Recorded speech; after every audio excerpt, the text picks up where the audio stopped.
Can you hear me? I hear no sound. We were still on Can you hear us now? I hear you now. All right. Okay, okay. Hello, sir. Hey, Shayna, how you doing?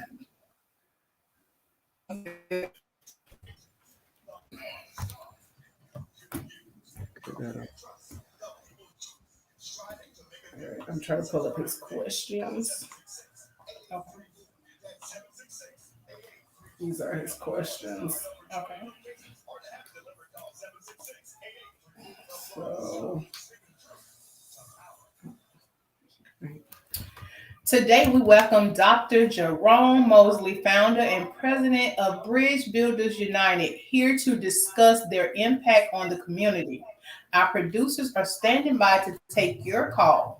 If you have any questions for this amazing person, you will be able to get those questions answered at 904-766-3401. All right. Thank you for coming by, Dr. Jerome. Tell us about yourself, what you got going on. So I started Bridge Builders United a couple of years ago, about 2017. After doing research, I researched African American males, um, and one of the biggest things I found out is that we were misunderstood. So I wanted to get out and be an advocate for youth and their parents, and just make sure that they had a support system outside of their home that can give them some guidance as it was related to academics, whether it was work related or social emotional, anything of that matter. I've been an educator for over 16 years. I'm currently an administrator with Duval County Public Schools, and so I've had a lot of experience working with youth, especially with males. And so, what we're doing now, we mentor youth. We've actually added a female component also, but we provide weekly mentoring for youth. And what that looks like, we pretty much check in with them, whether it be face to face, phone, or someone to go visit them at the school. But our biggest focus is making sure that they're doing well academically, as well as behavior wise in school and at home. And so those are some of the things that we've been doing. And we recently started a summer camp retreat called Camp Royal, rebuilding our youth as leaders. Camp Royal, Dr. Dr. Jerome. So, Camp Royal, the Royals stand for rebuilding our youth as leaders. So we purchased 10 acres in Madison, Florida, and what we've created is a camp, more of a retreat for youth. And we take them out once a month, weekly, and we teach them about camping, outdoor skills. One of my colleagues is a behavior therapist, so we do some strategies on coping with anger while we're out there, but they learn how to fish, archery. So we do quite a bit with them out there once a month. And so it's been going pretty good. So that has to be totally amazing. I know it's amazing. So what age of youth can apply? And are you, and I heard you say you're working with both males and females. So what age can they apply? And is there any type of cost with that? Currently, we're working with youth out from 9 years old to 16. That's pretty much our targeted ages. But we do get referrals for youth with 17, 18, and we've gotten referrals from youth under 9. So we work with those outside of that age range on a case by case basis. But for the most part, those are the ages that we work with. As far as costs, we have a annual membership fee that we do that's currently $75. But to run the camp, it costs $150 per child for that weekend. And that covers everything from transportation to food to all the supplies and equipment that we use while we're out there for that weekend. Okay. Oh wow, that's a sweet spot. You said 9 to 16. Man, if I every teacher just cringed when you said those.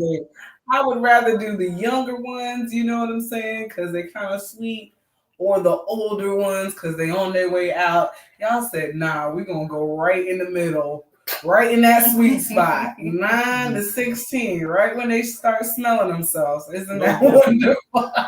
Most definitely. So, what type of things do you all do at the camp? Because what are some of the things? I know what I'd like to retreat. I So, like to just lay down. I wish. so I'm an outdoorsman. So me and my colleague Andrew George, we are outdoorsmen. I hunt, I fish, I do all of that. So I've been doing that since I was 7. So we expose all those things to them while they're out there. So the first thing they have to learn when they get out there, they have to set up their own tent. So we give them very little guidance, and they have to learn to work with teamwork, which they learn pretty quick. Once they do that, we teach them how to start a fire and gather firewood and things like that. And that's the beginning part. So after that, we teach them how to cook certain things, like cook hot dogs over a fire. That was interesting when they first started. Some was burning them up, and then they finally realized what they needed to do and the patience of it. So, with that, so we roll into that. And then after that, we'd have talks. We sit around the fire and we talk about everything under the sun, because we have their undivided attention because they're out there in the dark, in the wilderness. So, ain't no Wi-Fi out there. No, ain't no Snapchats. No Instagram. No cell phones. And so, other than that, we do archery. They learn how to do archery. We teach them about fishing, how to set up fishing poles. And we just have a gamut of things that we do with them, incorporating an obstacle course out there, things all team building exercises. So that's the biggest focus. Can y'all have one for parents? I mean, we need a break. I was just gonna say, y'all don't go up to 37. You show. Well, we definitely we thought about everything, so we definitely want to get the parents out there so they can get an experience on it too. That we're planning things like that also. Awesome, that's wonderful. People hear about like that quintessential childhood experience. Maybe you see a lot of movies about kids going to camp, but a lot of kids haven't actually experienced summer camp for real. So the fact that you're bringing that back, it just reminds me when I was young, I was a 4-H'er. So I used to go to Camp Cherry Lake, which is right up at the Florida-Georgia line. And, we did swimming and all of the stuff, but this is Florida. So we were like, is there moccasins in the water? Alligators. We used to tease each other and had a great summer. And that really enriched my childhood. To this day. So thank you so much for doing that for our youth. That's invaluable. Thank you. Do you have any social media handles or like websites or ways for people to reach out to you? Yes, we are on Facebook at Bridge Builders United. We have a Facebook page called Camp Royal Youth Retreat also. And then they can find us on our website at bbujacks.org. Everything is on the website, what we're doing now, what we're planning to do, because we have a lot of things that we're trying to do. And, we're self-funded. We do it for free right now. The fees that we put out is just to cover the bare necessities. But we're always seeking, donors and support to help us keep this thing going and for it to grow, because it's a need. There's a big need out there. We get calls every day of parents needing that support. And we're that advocate, we're that parent, we're that extension of the home, we're that father that's not in the home. We do all of that. So we want to make this thing grow and be as impactful in our community and surrounding counties as possible. Wow. That's amazing. That's so deep. I'm so thankful to have met you. Thank you, Shayna. I'm ready to go back to camp. I went to 4-H Rock Eagle. So I went to Rock Eagle every year. So I was excited. I'm ready to go back to 4-H camp now. I was a camp counselor, so. You got your backup team. We're getting ready, guys. I do want to ask one quick question. So if people, what type of things? I know you said about donors. So if people have certain items or maybe a store or something, what are some of the things For you their need time. at camp Yeah. or their time? So with time, we definitely were starting to recruit volunteers. But as far as items, anything related to outdoors, we just had a couple of organizations donate. We had the tents donated from some donors. We have about 25 tents now. We've had a lot of the equipment we have from the bow and arrows and things of that nature, but we need just additional equipment or anything outdoors, farming equipment. We help upkeep because we go down there a couple of times a month outside of the camp to upkeep and make sure everything is inoperable in good shape. And so if they could donate sleeping bags, anything like that, food, things of that, anything that we can use for the outdoors, we're always in need. We had someone donate us a refrigerator and a deep freezer. And so, anything, bug spray, just the things that we need out there, even though we teach them how to do it the camping way, to keep the bugs off of them. But anything that's outdoor related, they can donate it to us through. So yeah, anything like that would be helpful. That's wonderful. All your old fishing rods and Yes. fishing lines sitting in the back, your lures and stuff. Yes. Bring them out and help the community, guys.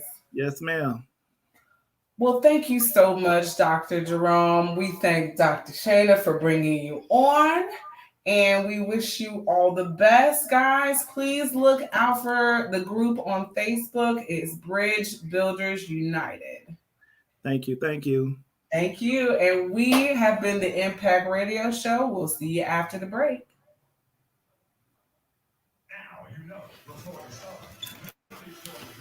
Thank you very much. Thank you. Yeah. All right. Then we done it, right? Yeah. I mean, because Yay. Oh, we got to apologize. We did not have any sound for a second. Wait a minute. Am I tangling my whole? Your cords are in the cords. Oh, no. Oh, no. Okay, whatever. Girl, there we go. We did it. I had a long day today. Listen, I had 2 tires on my car. Oh, no. Both of them were in the same day, so I understand. It's been a long day. Tangle. Good Lord. Right. All right. I feel so charged up every time we have a guest on and they've got something for the community that's beautiful like that. I really hope you guys look out for Bridge Builders United on Facebook, on YouTube. Really reach out for see if you guys have anything to provide to help them out, or even just take your 9 to 16-year-old during that precious age range on out there. This is facts. All right, well, welcome back to the Impact Radio Show presented by the Florida Star. Guys, do business with the Florida Star. Make sure your favorite businesses carry the Florida Star. You can buy them. It's a weekly paper. You can also subscribe. I've got my digital subscription for 2 years. I believe it's $80. And I get it mailed right in my email on Thursday. I get to see the headlines. I get to look in. I can, do some deep digging. And I get an independent local perspective. It's not grand media. It's not Tegna. It's no one else telling us how we're supposed to feel. It's local writers and independent media as a perspective for you. We are joined by our producer, Carl. How's it going? I'm doing good. It's been a very fun day. It's been a very fun week, to say the least. Yes. It has been an eventful week. Second week of the year. Is it the second week of the year? Time is like slipping into the future, as they say. But what can you embark on us today? Well, today on our impact moment, it's funny how our, experiences kind of always lined up with it. I was literally, laughing at a conversation that we had when we said, do not pray for patience. Yes. Because if you pray for patience, 9 times out of 10, you will get situations that's going to make you show patience. Yes, so funny enough, every time I start my prayers, one of the first things that I, do is pray for a clean heart. Pray for patience. But the interesting thing is about clean, it's just like patience. Like, you got to agitate clothes in the washing machine. Say it again. You got to agitate soap in order to get the suds out. You got to scrub dishes in order to break down suds. Like, getting clean is work. Yeah. It is so funny how everybody want to clean conscience. Everybody want to be successful, but don't nobody want to be agitated.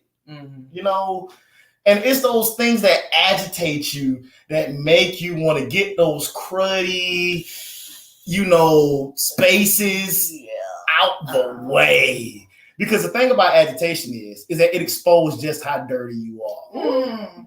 You ever went to surface clean something like, oh, that should be an easy wipe up, and then have to go get spray, then have to go get a scrubby, then have to go get Mr. Clean. Or you just walk out. But you notice that whenever you really trying to get clean, it's the most agitating time, but the result is always worth it. True. Because if you really do the job, if you really do the work, if you don't skip steps and don't take shortcuts, you won't have, you know how much I hate recleaning? I do. I live for you. This is the master at putting dishes back in the sink. Bruh. So I really just want to, if I had to give y'all any application on this impactful moment, is take all of your agitation in stride. Whether it be co-workers, whether it be family, whether it be people that owe you money. Remember, it's how you respond that's going to show exactly how clean your heart is. Because if you tell somebody you let it go, and then the next time you get mad, you bring it up, you're not as clean as you thought. If you said, hey, I'm going to let this debt go, but you still counting their pocket every time they post their Yeezys on Facebook, you're not as clean as you thought. If you still holding unforgiveness in your heart and can't move on, you are not as clean as you thought. So take your agitation with the fact that when you are done, it will be clean. You are scrubbing your soul. You are making yourself ethical. You are making yourself, full of integrity, because it is how you respond. It is the clean thoughts. It is the true, pure intentions that come out when we're the most agitated. Ain't that the truth? So when I'm worked up, yes, I can't help but tell you just how I feel. I can't hide it when I'm worked up. But I do my best to have a clean heart, tell the truth, and be honest, so that when I am agitated, you see my best bubble up too. But it is the resting Vanessa face for me. It's the resting Vanessa face that shows the agitation is apparent and present. And I'm a re-cleaner. Like he said, I learned from the best. My mother is from Ghana, West Africa, and my father was a Marine. So we had white glove inspections underneath our beds. Shout out to PFC Carl Frederick Sr.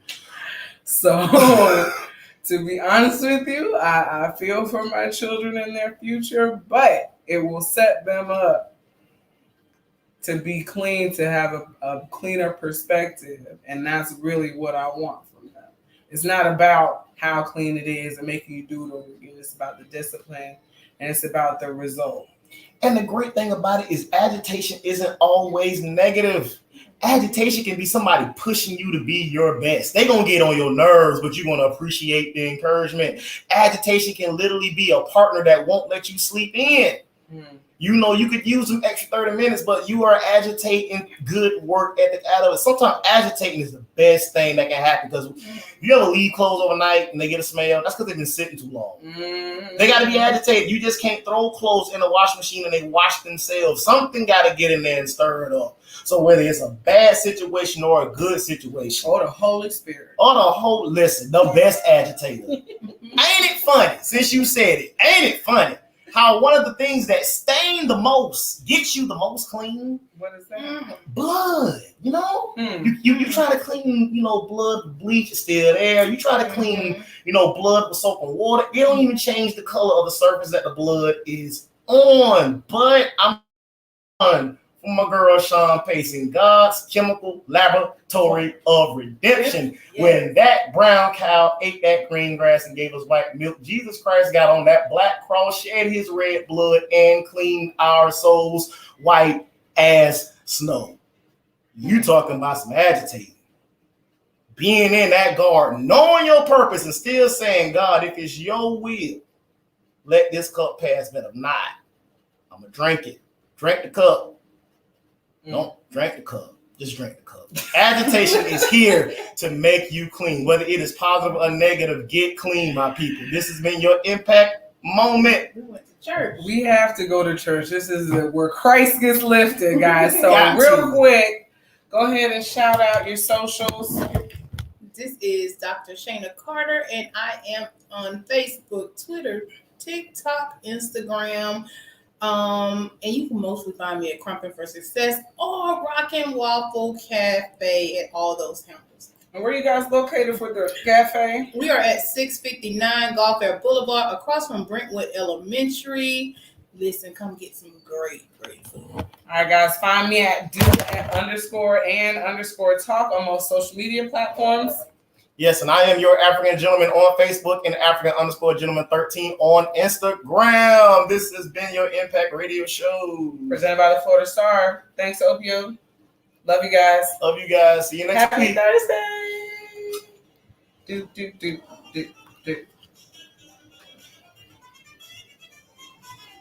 We survived. We did it.